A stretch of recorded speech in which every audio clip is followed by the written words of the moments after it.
Olá pessoal, tudo bom com vocês? Eu me chamo Kevin e sejam bem-vindos a este canal. Nós gravamos a segunda parte sobre o Evangelho, essa será a terceira parte sobre ele. Então pessoal, nós iremos falar um pouco mais e explicaremos um pouco mais a respeito desse conteúdo, então vamos lá!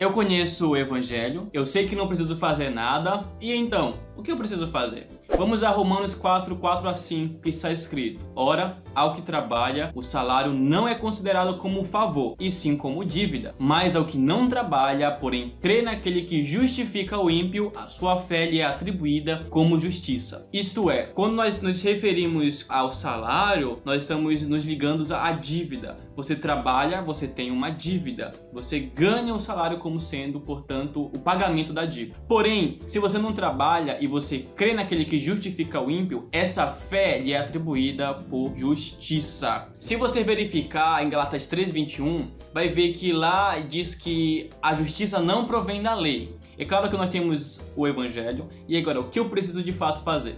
Eu não preciso fazer nada, e sim crer, já que quando eu creio, a justiça vem. Se você for em Romanos 10:4, está escrito que porque o fim da lei é Cristo, para a justiça de todo aquele que crê. Quando você crê no Evangelho, a justiça é atribuída a você. Isso também está registrado em Atos 10, versículo 43, com respeito a Jesus, que diz que todo aquele que nele crê recebe remissão dos pecados. Ou seja, para que você possa receber remissão dos seus pecados, primeiro, você não precisa fazer nada. Segundo, você só precisa crer, e isso lhe é atribuído como justiça. Em Gálatas 3:22 está escrito que a Escritura encerrou tudo sobre o pecado para que, mediante a fé em Cristo Jesus, fosse a promessa concedida aos que creem. Isto é, a promessa que fora dada por Deus, você pode adquiri-la através do crer. Toda aquela promessa maravilhosa você pode conseguir. Você não precisa fazer nada com respeito à justiça, mas você pode crer e isso já é o suficiente. Em Marcos capítulo 1, versículo 15 está escrito bem assim: crede no Evangelho. Você não precisa fazer nada para acrescentar algo no Evangelho, mas você pode crer no Evangelho. Já em Marcos 16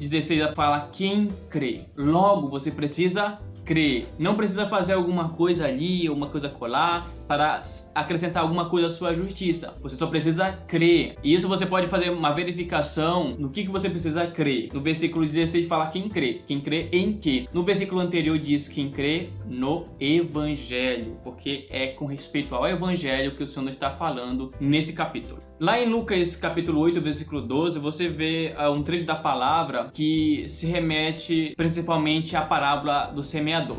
O semeador semeia a semente em algumas terras e uma delas é sobre a beira do caminho. Cada uma dessas pessoas ouviram a palavra de Deus pelo que o Senhor nos falou. Cada uma dessas terras refere-se a corações. E o coração que é comparado à beira do caminho é aquela pessoa que ouviu a palavra, porém dele foi arrebatada essa semente, dele foi arrebatada essa palavra e por isso não há a salvação. Porque como está escrito, arrebata-lhes do coração a palavra para não suceder que, crendo, sejam salvos. Logo, a salvação vem por meio do crer. Você crê e é salvo. Em Atos 16:31 fala bem assim: crê no Senhor Jesus e serás salvo, tu e a tua família. Para que você possa ser salvo e salvar a sua família, creia no Senhor Jesus. João 1:12 está escrito: mas a todos quanto o receberam, deu-lhes o poder de serem feitos filhos de Deus, a saber, aos que creem no seu nome. Logo, todos aqueles que creem o receberam e, portanto, foi dado a essas pessoas o poder de ser feito filho de Deus, o poder de serem feitos filhos de Deus. Capítulo 3, versículo 15 a 16 de João diz: todo que nele crê tenha a vida eterna. E continuando, todo aquele que nele crê não pereça, mas tenha a vida eterna. De um lado, se tornar filho de Deus, por outro, ter a vida eterna. E continuando, no versículo 36 está escrito o quê?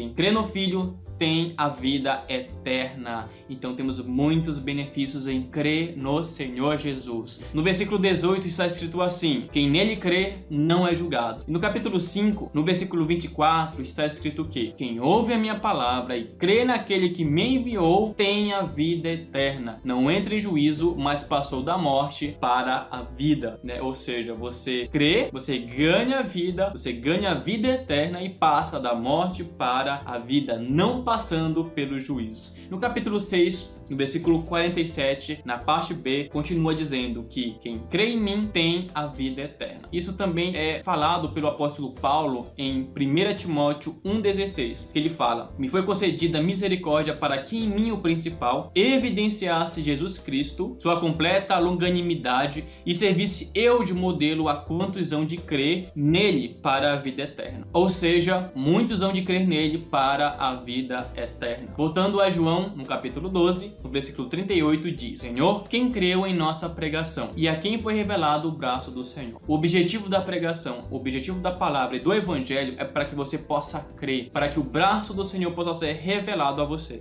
Em Atos 8, você vê aquela situação de Felipe e o eunuco. Felipe fala ao eunuco dizendo: é lícito se crer de todo o coração. E o eunuco responde: creio que Jesus Cristo é o Filho de Deus. Aqui é uma questão de crer. Se você crê, é lícito, no caso, ser batizado. Isso nós vamos abordar em outro ponto. Em 1 João 5,1 fala: todo aquele que crê que Jesus é o Cristo é nascido de Deus. Foi o que nós falamos em João 1,12, que todos aqueles que receberam se tornaram, tiveram o poder de se tornar filhos de Deus. No versículo 5 diz assim: quem é o que vence o mundo, senão aquele que crê ser Jesus o Filho de Deus? Logo, o vencer o mundo está ligado a crer que Jesus Cristo é o Filho de Deus. É crer no Evangelho. No versículo 10 está escrito que aquele que crê no Filho de Deus tem em si o testemunho. Se você quiser ter o testemunho em si, se você quer, de certa forma, levar esse testemunho para outras pessoas, você primeiramente precisa crer.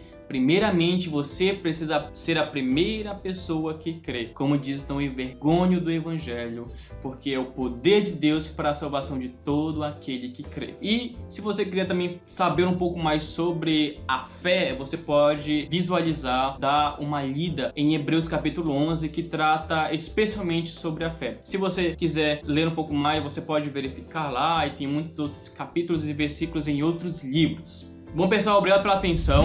Nós iremos gravar uma parte 3 desse conteúdo, enfatizando agora o que eu preciso fazer depois de crer no Evangelho. Eu espero que vocês possam ver. Lá tem um conteúdo específico. Eu não irei destacar o que é exatamente agora, mas eu já agradeço a atenção de vocês. E se vocês já gostaram, deixa o like, põe nos comentários o que você achou. E, pessoal, fiquem com Deus. Jesus é o Senhor.